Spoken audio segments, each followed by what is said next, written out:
എലിയമ്മയും എലിയച്ഛനും 3 എലിക്കുഞ്ഞുങ്ങളും ഒരു മാടപ്രാവും ഒരു പരുന്തുമാണ് ഈ കഥയിലുള്ളത്.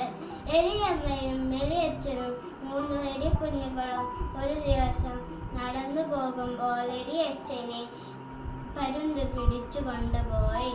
പക്ഷേ ഒരു കുഞ്ഞു സൂത്രം ഉപയോഗിച്ച് എലിയച്ഛൻ രക്ഷപ്പെട്ടു. എലിയമ്മ ഒരു കുഞ്ഞു സൂത്രവും ഉപയോഗിച്ചു. എനിക്ക് ഈ കഥ ഇഷ്ടമായി.